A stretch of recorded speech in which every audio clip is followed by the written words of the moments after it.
ჩემი დაცვის ქვეშ ყოფნა სერგეი კუხარჩუკმა გუშინ დაიწყო შიმშილობა, რადგანაც 20 წლის განმავლობაში მას არ ეძლეოდა შესაძლებლობა დაერეკა მის ოჯახის წევრებთან მოგეხსენებათ, ის არ არის საქართველოს მოქალაქე, არის უკრაინის მოქალაქე და ეს 20 დღე, უკვე 21 დღე პრინციპში მას არ ეძლევა შესაძლებლობა დაერეკოს მის ოჯახის წევრებთან.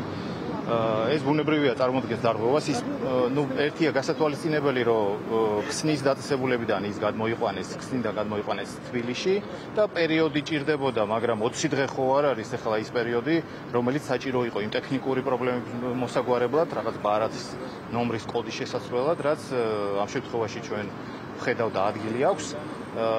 კუხარჩუკს ფაქტობრივად ანუ არ აქვს შესაძლებლობა კავშირი იქონიოს მისი ოჯახის წევრებთან და გუშინდელი დღიდან ის უკვე გადაიყვანეს მოშიმშილეთა საკანში. Გაუძევლის დღევანდელი განცხადება ნიშნავდა, რომ ანდრო, ღონისე, ჯანო, გური და ყველა ბიჭი, ვისაც ბრალად წარდგენილი აქვს ორგანიზებულ ჯგუფურ ძალადობაში მონაწილეობა, არ მონაწილეობდა ორგანიზებულ ჯგუფურ ძალადობაში.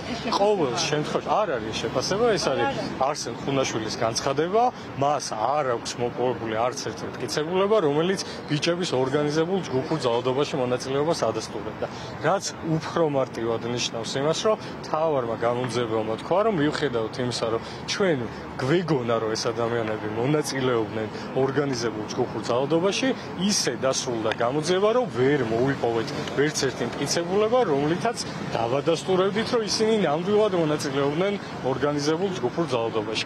ის არ არის შეფასება, ეს არის ფაქტი, უცემულობა, დადასტურება იმის, რომ გამოძიება წარიმართა შედეგის გარეშე. მათ ვერ შეძლეს მოეპოვებინათ მტკიცებულება, რომლითაც ბიჭების დანაშაულის ჩადენას დაადასტურებენ. ამაზე აღნიშნა, რომ ვერ დღემდე 7 თვის თავზეც ვერ დაადასტურეს და ვერც ერთი მტკიცებულება ვერ მოიტანეს, რომელიც დაადასტურებს ორგანიზატორებთან რაიმე სახის კომუნიკაციას. არათუ უკანონო კომუნიკაციას, არამედ ზოგადად კავშირის თუნდაც ანდრო ჭიჭინაძის ორგანიზატორებთან.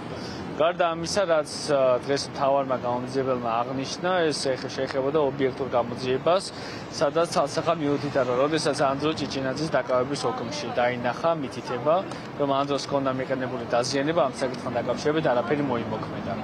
ასევე, როდესაც ამბობს, რომ ვიდეოებზე სხვადასხვა ბრალდებულები ჩანან ერთად, მას არ აქვს არანაირი ექსპერტიზა ამასთან დაკავშირებით ჩატარებული. ასევე მე ვაჩვენე ვიდეო, სადაც აშკარად ჩანს მონტაჟის კვალი და აშკარად ჩანს კადრში უეცრად, როგორც ჩნდება რამდენიმე ადამიანი, ანუ ორი ვიდეო ერთმანეთზე არის შეკერებული, უხეშად ვთქვათ და ვეუბნები, რომ ამასთან დაკავშირებით რაიმე ექსპერტიზა ჩაატარე, რომ მონტაჟის კვალი არ იყო, ამასთან დაკავშირებით თქვა გამომძიებელმა, რომ ამაზე არ ჩამიტარებია მე, იმიტომ რომ ვენდე გამოძიებაზე, ვენდე იმ უწყებას, რომელმაც მომაწოდა ინფორმაცია. არავის ამდაგვარი ინფორმაცია ჩვენთვის არ მოუწოდებენ, ეს არ ვიცით. ჩვენც აქ მოვისმინეთ ახლა სასამართლო. რაც ამ ჩვენმა ბიჭებმა სინდისის პატიმრებმა დააფიქსირეს და ნამდვილად ამ ბიჭებს არ შესაწყალებელი აქვთ არაფერი, არც ბოდიში აქვთ არავისთან მოსახდელი, აქეთ აქვთ ბოდიშიც მოსახდელი და ყველაფერი და ეს ბიჭები ნამდვილად ვიცით, რომ უდანაშაულები არიან და ირჩევიან საქართველოს სამშობლოს სიყვარულის.